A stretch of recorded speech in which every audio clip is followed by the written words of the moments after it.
Welcome to the Wounds of the Faithful podcast, brought to you by DSW Ministries. Your host is singer, songwriter, speaker, and domestic violence advocate Diana Winkler.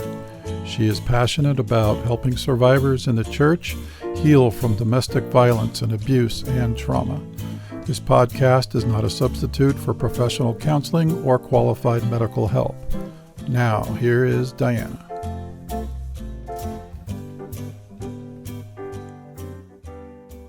Hello, ladies and gentlemen. How are you all doing today? I am hoping that you are well. I'm hoping that you've enjoyed the last few guests we've had on the podcast. They have been very informative and entertaining and fun. So if you haven't listened to Dr. Joe Martin, you don't want to miss that. So go back and listen to that podcast. Now today we have a former pastor as a guest on the show. And as you know, I geek out every time we have somebody in the ministry on the podcast. And that's because that is my own background, being in the ministry. Now, if you are new here, you may not know that I was a missionary church planter for 13 years. So I enjoy talking about these kind of topics with its joys and its accomplishments and even the epic failures. And anybody will tell you that ministry work is exhausting at its best, in any way you can imagine. But our guest today does not shy away from the challenges that come with being a pastor of many churches and even seems to embrace the difficulties to the bitter end. So my guest today is Pastor Al Descheneau, a multi-abuse survivor. He is going to share his raw and honest story of pastoring in Canada, transitioning out of the pastorate after being asked to leave, and his exciting, unique gamer ministry that he started this year. We talk a lot about spiritual abuse on this show, and today will be no exception. And this is part of his bio. I grew up in a Christian home, have known Jesus since I was 6 years old. After a time of teenage rebellion, God led me to a North American Bible College, now Taylor College and Seminary, in Edmonton, Canada, to figure things out. There, I rededicated my life to Jesus, met my wife Anita, and was called into full-time ministry. Since then, I've been serving Jesus in all areas of church life: tech, sound, graphic design, photography, video editing, small group leader, writer, musician, and of course, preaching and teaching. Whatever it takes to share Jesus and teach Scripture in a creative and inspiring way. I've been married to Anita since '97 and have 4 children. Some of my other interests include 3D printing, dice making, writing, podcasting, photography, watching cartoons, and movies with explosions. I love movies with explosions too. He's a very interesting guy, and I think you're really going to enjoy the conversation I had with him today. So here is my conversation with none other than the Christian ninja, Pastor Al Descheneau. Hey, please welcome Pastor Al Descheneau to the show. Hello, how are you? I'm great. I appreciate you taking out the time to come on the podcast, since I know you're super busy right now with your own podcast and your gamer ministry and being a husband and a father. And I'll tell you what, it is a really busy period of time for my life, but it's still neat how God brings people together like that are interested in things like this. Like I don't know how we ever would have gotten together without the internet, and yet here we are sitting together hundreds of miles away from each other, able to chat about, God, the church, and the important things. So it's regardless of how busy I am, I still think it's fascinating that we're sitting here right now. Oh yeah, the internet has its good and its bad points, but we met CPA, right? Christian Podcasters Association. Yep. Right? Yep. Yeah, trying to keep that straight. I meet a lot of people. That's the funnest part about being on a podcast, is that I'm meeting all these cool people. And it's so fun to have somebody in full-time ministry on. We have a lot in common, actually. And so I told you I listen to your podcast, and I can relate to so many things that you mention, your past experiences with churches. I told you before I was a church planner for 13 years, and we're pretty much the same in doctrinal views. I think I really like one of your most recent episodes. You made some Bible corrections or Bible assumptions that I was like, right on. Yeah, I know.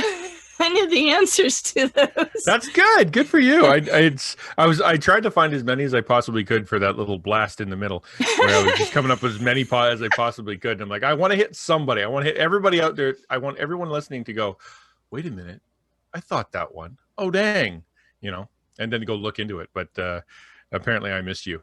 That's too bad. I'll have to make a longer list next time. Yeah, I recently learned from another pastor that has gone to Egypt. He's like an archaeologist expert. And he said that the Hebrews did not build the pyramids. They existed long before Moses came along. And I always thought, okay, that the Hebrews built the pyramids. You watch the Ten Commandments, and everything you know about Moses you think was in the Ten Commandments movie. Mm-hmm. They built small cities. They built Pharaoh cities, but I love Charlton Heston. I love Yul Brynner. It's very entertaining. I'm not sure Cecil B. DeMille was much of a theologian. No, he probably didn't fact check very much, but it's still very fun to watch every year when it used to come on the TV. Mm-hmm.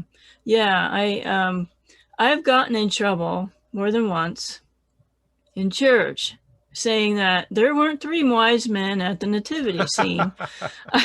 I was arranging the figurines on the church nativity scene and making people mad, like, what are you doing? And somebody in the church told my now ex-husband, you need to control your wife. Why? Because I wanted to be biblically accurate, right? So it's a little bit, passionate. Hold on. Where did you put the 3 wise men? I put them like way on the other side of the room. Yeah, you got to put them all the way over there. You're like, okay, with these little tiny legs, it's going to take them 2 years to get there. So yeah, we got to put them, I'm pretty sure, about 3 blocks away. Yeah, so I didn't make very good friends in some of my churches. I try and pick my battles now, right? Nobody's going to go to hell because they believe the 3 wise men were in the manger. So, so anyway. Definitely not. I already warned the listeners that we were going to get a little Bible geeky today. So, well, I don't know. It's like I said, I'm tired. So if you don't run over me too hard. Oh, I won't. I've really been enjoying your Pilgrims Progress series you've been going through. I've never read that book, and I'm a voracious reader. I always loved Christian books. I'm a huge Narnia person. Mm.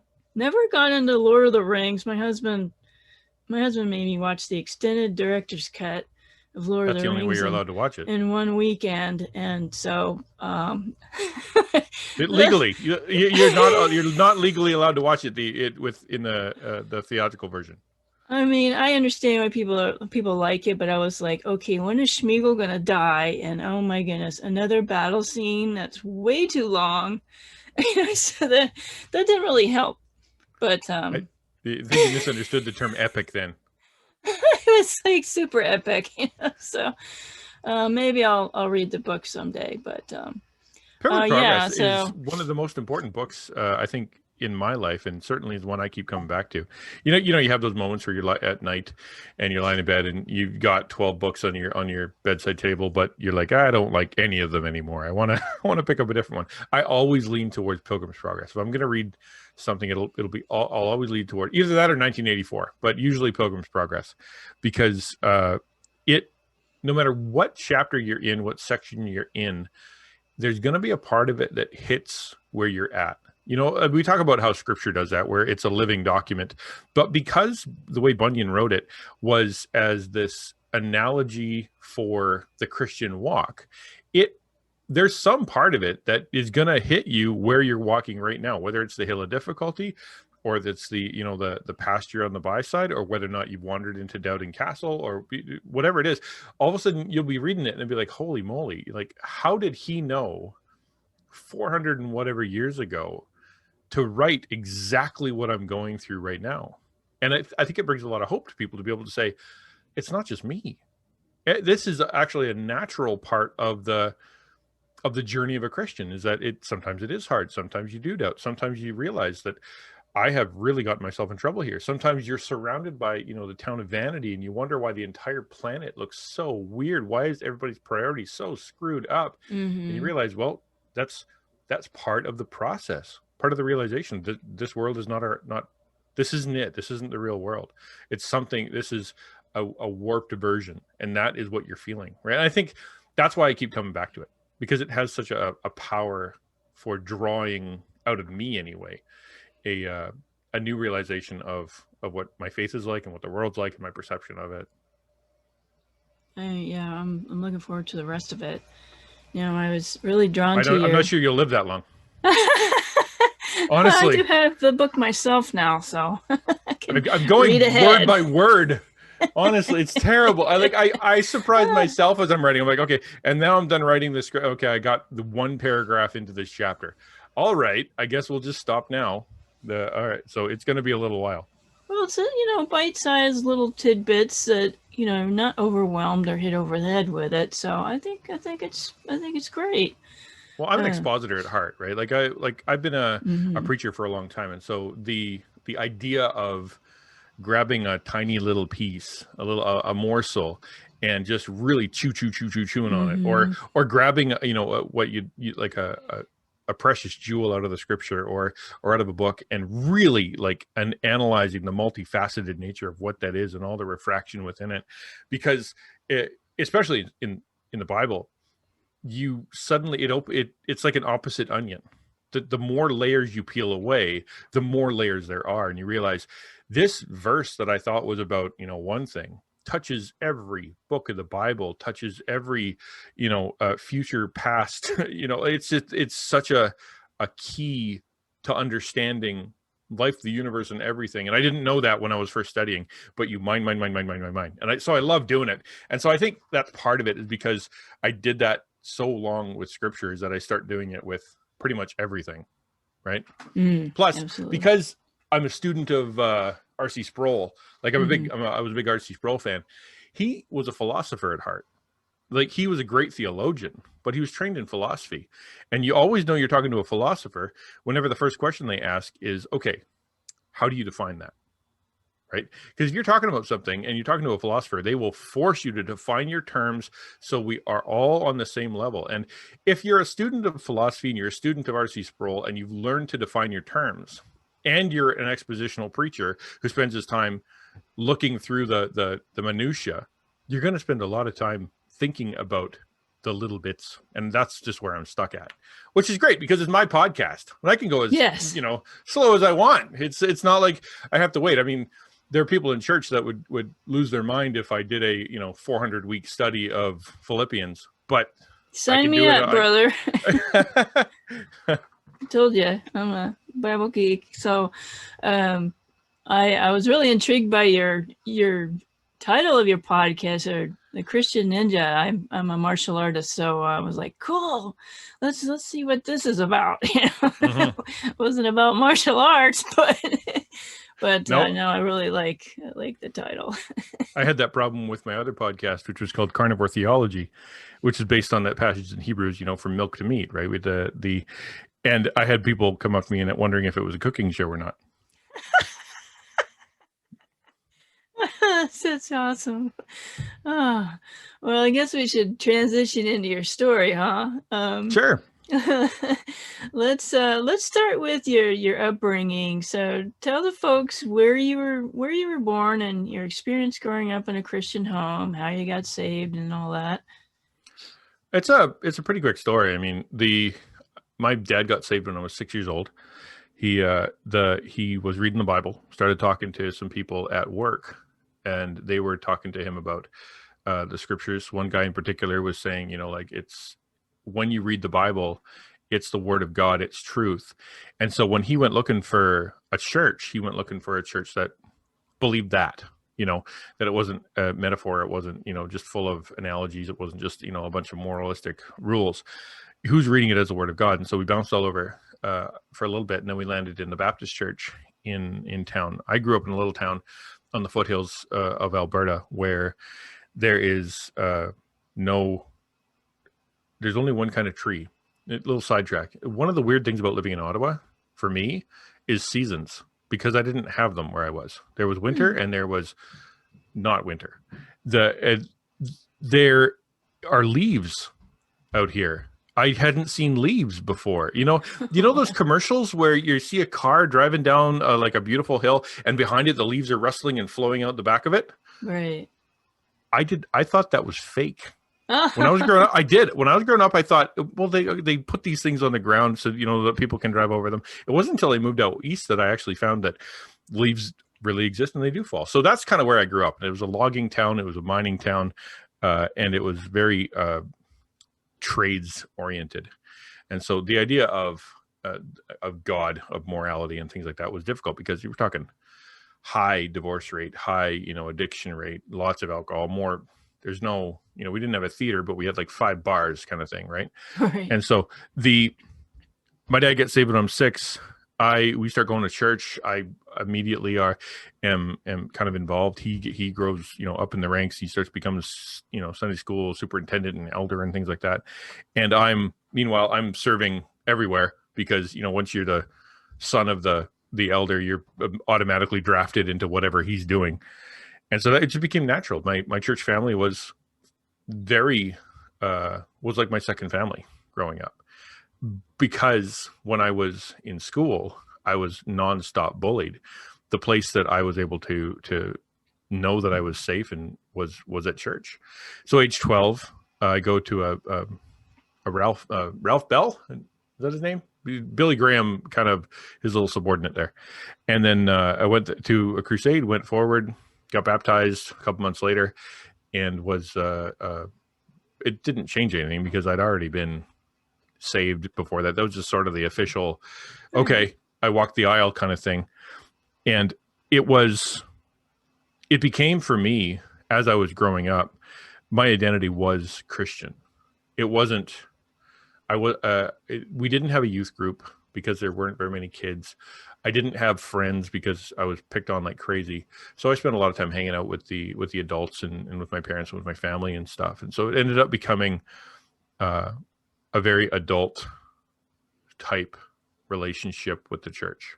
Is, service oriented and working with singing and trying to figure out ministries, and until I was older as a teen, and the kids started coming again. And then all of a sudden you're living in Sunday school. So that was my life. I loved church. I loved growing up that way. The everything on the outside of my family and church was absolutely miserable, but I loved my church. You went to 3 different schools, and you were bullied really poorly. And well, to talk about that, I mean, that's the thing. Like when I was growing up, we moved a bunch. We moved within the same town. And the way that the town I grew up in is designed, there's a hill portion and a valley portion, and there's about a couple mile stretch in between the two. Same town, but you got to drive a big long way to get to the hill part. So we just went hill, valley, hill, valley, hill, valley. And in the meantime, I'm bopping around school. So grade 1, I'm in a different school than grade 2 and 3. Then I'm in a different school for grade 4 and 5, different school up till, grade 7. Then everybody goes to the same high school. And so by the time I got to high school, everyone knew who I was, but they also knew me as the new kid that was picked on all the time. I was also a kid that was Christian, obviously Christian, and therefore I didn't, fall into much of the bad. I didn't do any of the bad stuff that they'd done. I didn't have a peer group because I didn't fit with their groups, and I didn't have a youth group, so I didn't have a peer group, so I was kind of a loner. And because of that, I just ended up getting, because I was an outsider, because I was an easy target, because I was small. I actually skipped grade 1, and so I was the youngest kid and the smallest kid in my classes because I was just ahead of them or behind them. I don't know how you want to put that. And so I ended up being smaller, and the only compensation I had was to get lippy. Right. So the only I couldn't fight anybody. I couldn't argue. And, God doesn't want, I didn't think God wanted me to go and try to, fight for myself, but I could cut people to the quick with a word because I was pretty smart. I knew how to, and so I'd get myself in trouble by opening my mouth sometimes. And then it became sort of a game for folks to beat me up and pick on me and throw rocks at me and just be horrible, generally horrible. And that was my existence until I left high school. I graduated when I was 17, moved out and went to college in Calgary at age 17.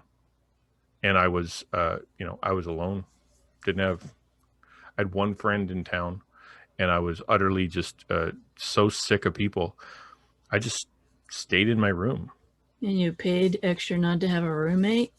When I went to Bible college, which was the next year, I paid extra to make sure that nobody would be in my room, because that way, because you can't trust people. People are mean. Even if they're nice to you, they're going to betray you in the end. Even if they say they're not going to betray you in the end, they're still going to do that. Their words are lies. Their heart is bent away. And so like I'm this seething little monster of bitterness and anger and sadness and betrayal, and didn't want anyone around me. I can get that. Yeah, I was bullied too, and yeah, and I would have paid money not to have a roommate, but yeah, yeah, you were an angry kid. And when did you get a breakthrough to that whole mess? What happened? Like, so I'd flunked out of the first school. So when I went to Calgary, I flunked out of the school, and that was the one thing I knew I was going to do with my life. It was going to be computers. Me alone by myself, next Bill Gates, here we go. And when I went to school, I hated it. I hated programming. I hated accounting. I hated all the boring stuff they made me do. The 5 classes I actually attended, I despised. And so I flunked out of the one thing that I thought I was going to do. And so my dad goes, okay, you got to do something. The only way you're going to be able to work at the mill is if you're registered at some school. So why don't you go to the Bible school that our pastor went to? For lack of a better option, just do that. Okay. So I signed up for that, went in that September, paid the extra to have nobody in their room, and sat there angry. I went to school angry. I walked around angry. I tried my best to tell everybody to get lost with every piece of, I guess, passive aggression I could have, because remember, I'm still a Christian at this point. So I know you're not supposed to tell people off, and I know I'm not supposed to be mad at everybody. So I know how to put on the face, and I know how to pretend, and I know how to act when we're in chapel, and I know how to, laugh along with whoever, because you create, as a Christian kid, and anybody who's a PK will know this, you kind of inherit this reflex of knowing how to be around people so that they'll accept you and not ask too many questions about what's going on. But when you're alone, that's when things start going crazy. So the problem was, when I was in school, in this dorm that I'd paid extra for not have people around, there was a bunch of people around still. There were people on the same floor as me. And in a Bible school, they make you do Bible studies together, like per week, and they make you hang out together, and it's like a required thing. Mm-hmm. So I kept trying to tell these guys to get lost with every Christian fiber of my being, while being as nice as I could, offending them and dropping them and doing whatever I could in the nicest way possible. And they wouldn't leave me alone. They kept coming back. They kept inviting me to stuff. They kept coming into my room. They kept asking how I was. They kept showing interest in my life, and it was getting more and more annoying, until finally we had this prayer meeting where I'd kind of run out of excuses to be mad. And I had this cathartic event where I was sitting in, I remember it vividly, sitting in that prayer meeting with the RN there. He's doing his little, like whatever, I don't remember the Bible study, but he was doing one. And I was sitting there and I'm starting to get mad and madder and madder. And I start turning red and I start to shake. And suddenly he kind of looks over at me and he's like, "You all right, Al?" And I think for the first time in a very long time, I said, "No, I'm not." And so they said, "Well, can we pray for you?" And so they put me on the bed. Everybody kind of gathered around. And I started to get, I've never been, and have not since and not before, as angry as I was in that moment. I wanted to fight. I wanted to bite. I wanted to scream, and I wanted to run. And I had the hands of maybe 10 guys holding me down on that bed, praying over me. And I started getting like shaking, sweating, absolutely freaking out until maybe, I don't know, it felt like 1,000 years, but however many people had prayed, and suddenly there was a peace that came over me, that the anger broke. It snapped. It's like I buried the needle and there was nothing left in the tank. And then as they were done praying for me, I kind of woke up out of this, whatever it was, said thank you, stumbled into my room, and had this moment with God where I just said, "I'm so sick and tired of being sad and angry and hating people and thinking everyone's gonna hurt me, and these guys, they're not like that, and I hate pushing that on them." Yeah. And God just kind of showed up and he's like, "All right, if that's how we're gonna roll and you're finally ready to listen, cool. Here's what I need you to do." And I felt him distinctly say, "Get rid of all the angry crap in your life." And because I was the like emo before there was emo, like Christian version anyway. So I had all the angry music and the angry videos and the angry video game and that, just everything to just fuel that everybody hates me, society's the worst nonsense, And I went and I destroyed like 150 CDs. I wiped out all kinds of crap from my shelves, and I got rid of it. I wasn't going to sell it because I didn't want anybody else to have what I had to enable be like, somebody it'd be like else. giving drugs to somebody because you're done doing drugs, right? Yeah. And so I after I'd done that, all of a sudden it's like I'd given God permission to start healing me and to allowing me to have relationships with people that were not just surface, not pretend. Didn't have to fake. I could be honest with them, where I wasn't mad and assuming they were going to hurt me. And it was within months. I mean, like within weeks, maybe even days, I was in a band because no one ever asked me if I'd played an instrument before, and I had. I knew how to play music, but now suddenly it came up. I was singing in a choir. I met a girl. I had I had a friend. We were going out and like doing things together. Like it all happened so fast. Once I finally, God broke that anger in me, and I was willing to let him heal and do whatever he wanted with me, and then allow myself to start trusting some of the guys that were around me. That is extraordinary that it happened so quickly. Do you think it's so fast? I mean, when you tell your story, and I didn't want to interrupt your tender moment there, but I could picture the Incredible Hulk and your eyes turning colors and your clothes ripping, and you wanted to just rah!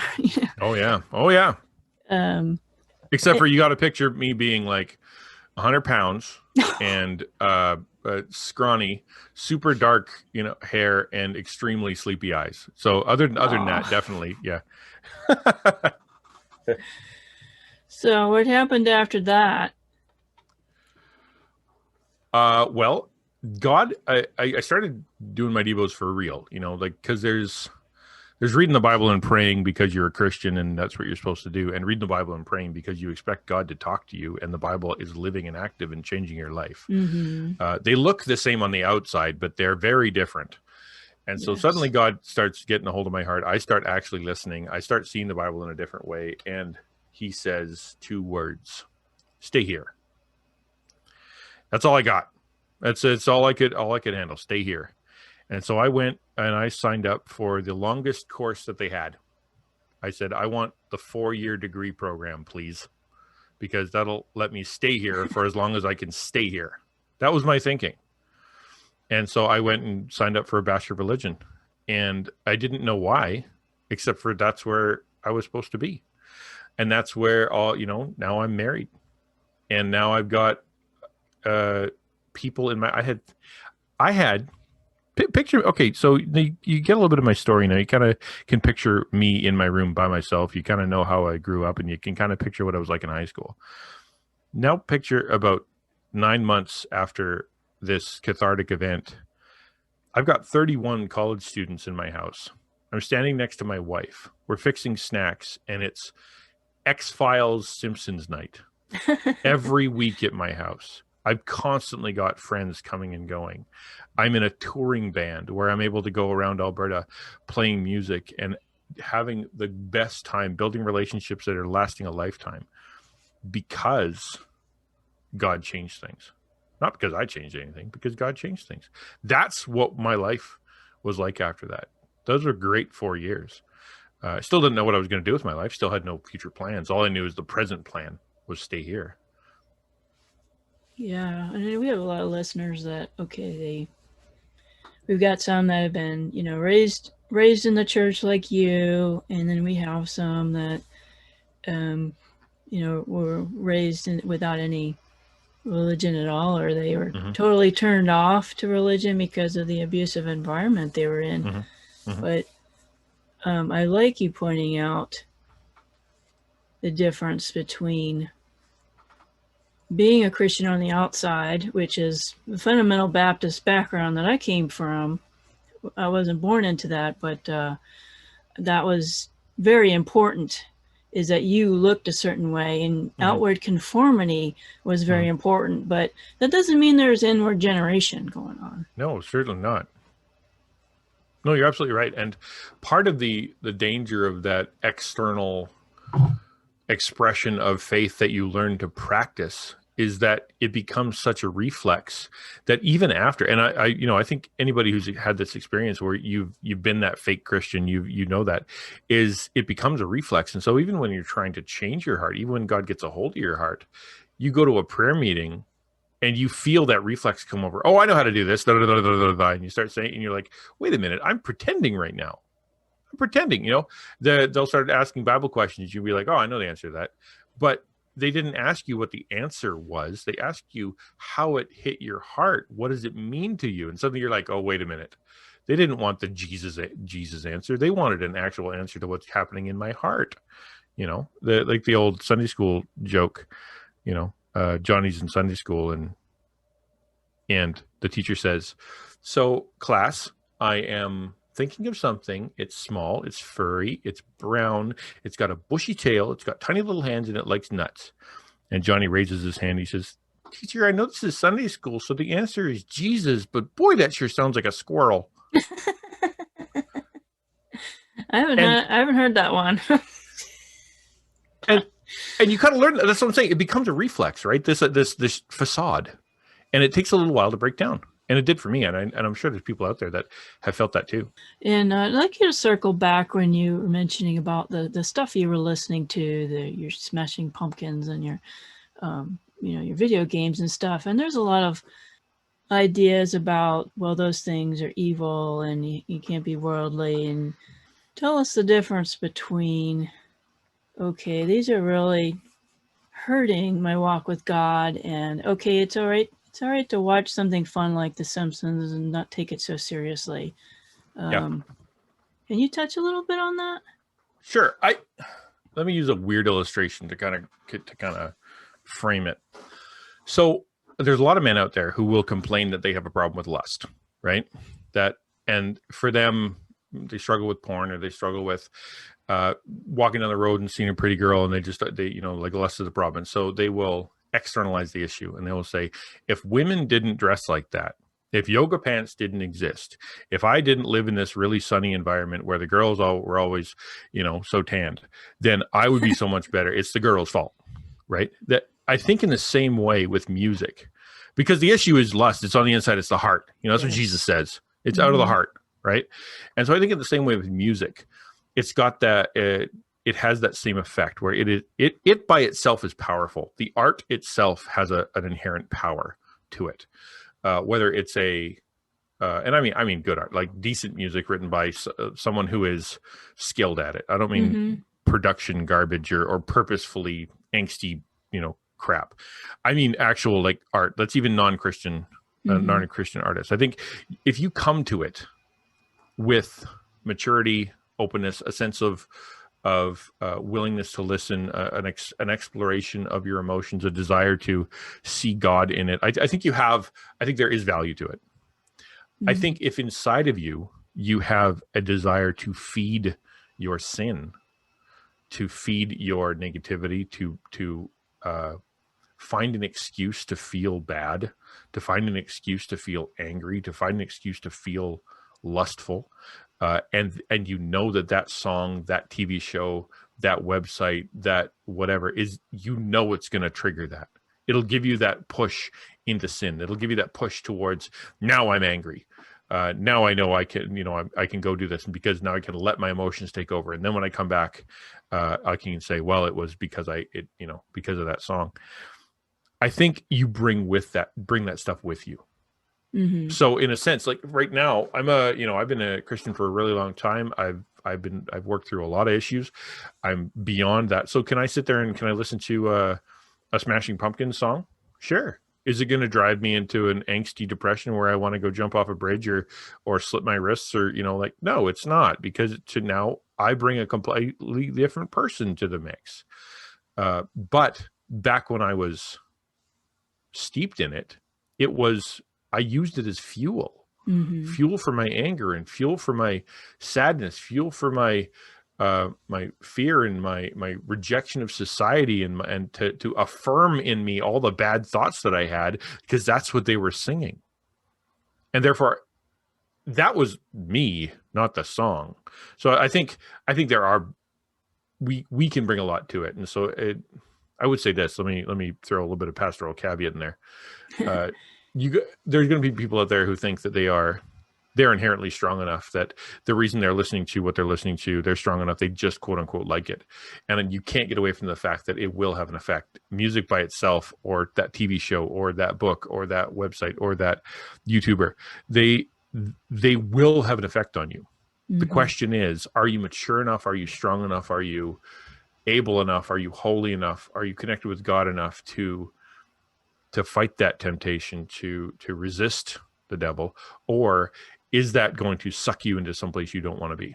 Because remember, when the Bible says, in Galatians 6:1, maybe, where it talks about how it is if you see someone going off the rails, if you see someone falling into sin, you who are spiritual, is what it says, go get them, right? And the idea there is, you're walking into a land of danger. You're stepping into a place where you're going to get yourself in trouble. You know that you're walking into a war zone. So if you already are weak and you're already tempted and you already know that you've got this problem, don't go. There are people who are stronger at this. They are people who are more spiritual than you that can handle that war zone. Let them go. Those should be the ones who go. And in the same way, I think that we can fool ourselves into believing we're a lot more spiritual and strong than we are, when in fact we're just using that whatever piece of media as an excuse to sin. Yeah. But at the same time, it in itself is not powerful. We and you talk about the fundamental Baptist. I'm a Baptist. I'm old school, and so like I grew up in the church where they there were people who couldn't play cards, didn't play cards because cards are evil, dice are evil, dominoes are evil, Pokemon cards are evil, Dungeons and Dragons are everything's evil. Right. And they give such power to these simple things that they become scared of them. And that fear is an unholy, ungodly fear. And There's that's no not power right in those either. things. There's no, it has the power that you give it. Right. Right. Very well said. My ex, he had a collection of, Earth, Wind and Fire and Chicago and, really good music. I mean, in my opinion. And the pastor that was in charge of our college, he preached against Jesus Christ Superstar, which is a terrible movie, I know. But my ex went up to the pastor and said, was trying to tell him the benefits of Jesus Christ Superstar. And I just wanted to crawl into a hole in the ground because you did not go up to the pastor and correct his sermon. And so the pastor said to my now ex and said, you're listening to secular music and watching secular movies, aren't you? And he said, yeah, I've got some Chicago and Earth, Wind and Fire, and I have, Beatles or whatever. And so he made my ex put all of his CDs, some of which were first editions worth a lot of money, and stuck them in a trash bag and walked him to the back of the church dumpster and threw all the music in the dumpster. Now, he felt led to do whatever the pastor told him to do, but I felt bad later on looking back that, that music put him in a really good mood. And it is good music. I love Kansas, and we're musicians too. We're prog heads, and Kansas came to town here when we went to Kansas. We had front row tickets, we had backstage passes, and I'm telling you, the music was euphoric. It was like being high, and I've never been high. Kerry Livgren is the writer of most of Kansas, and he's a Christian. And a couple of the people in the band are Christians, but they don't technically write Christian music. But but we love Kansas and some of the other musicians like Neil Moore's and stuff because of it's really well written music and it's quality.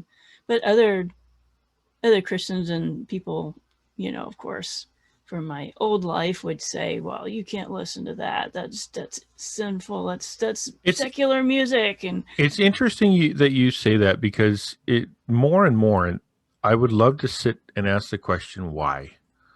The person that says, oh, you're listening to, insert classic rock band here. Why? Why is it evil? What do you think is evil? What is it doing? How is it evil? What verse are you quoting? Right. Like what you are speaking completely out of ignorance, for one, because A, you don't know it and you don't listen to it. B, you're speaking completely out of extra biblical concepts, because the idea that there's this music out there that will suck you into Satanville immediately, right, because that's not there. Like, sure, maybe get a tattoo and suddenly you're going to hell, but the music thing, honestly. And so and there's a lot of that kind of stuff that goes around in the church that's literal actual superstition that is held up as good advice. You know what I mean?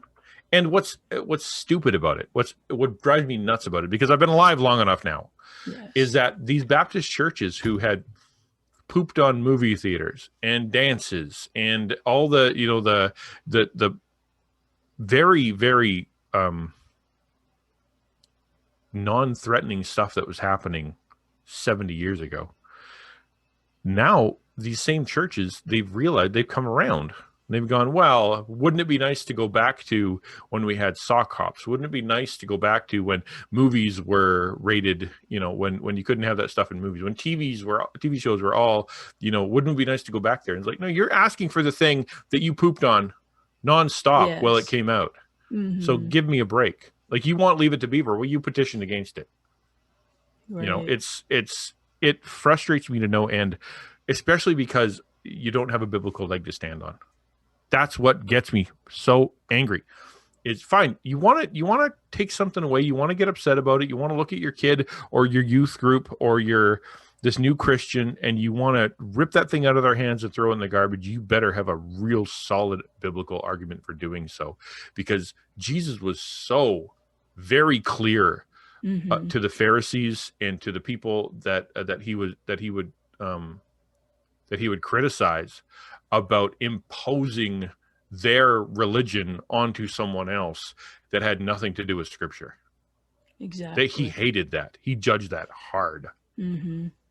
That's what I love about your listening to your podcast is you just cut through all the fluff and the the false stuff that's floating around there that really isn't biblical. So the world, I mean, Paul says all things are permissible. All things are permissible, not everything is profitable. Exactly. You know? That's pretty wide open. Peter, he's like, well, I don't know about these Gentile guys. They're kind of messed up, and maybe I'll just stay with my Jewish friends. And I don't want to have this reputation that I'm hanging out with the wrong crowd because I'm leader of the church. Paul comes over and yells at him for doing that. You can't just go stand with your Jewish neighbors. Get out there and go talk to some Gentiles, for crying out loud. That's what Jesus wanted you to do. Amen. He yells at Peter for wanting to protect his reputation, right? You cannot make a biblical argument for crapping all over someone else's expression of love for God and the way that God has built them, the creative being that they are, without having a solid biblical argument behind it. You can't. Amen. It's satanic. Wow, we're just having way too much fun on this episode. So I think we're going to make this into a two-parter. So we're going to get more into Pastor Al's story of his first sermons. We're going to dive more into his story when he was a pastor of a few different churches and what happened, what were his lessons, and some other really good tidbits. We're also going to hear about his new ministry that's very unique and exciting. So please come back next week to hear about that. And as always, I'm reminding you that you are no longer a victim. You are victorious. God bless you. See you next week. Thank you for listening to the Wounds of the Faithful podcast. If this episode has been helpful to you, please hit the subscribe button and tell a friend. You can connect with us at dswministries.org, where you'll find our blog along with our Facebook, Twitter, and our YouTube channel links. Hope to see you next week.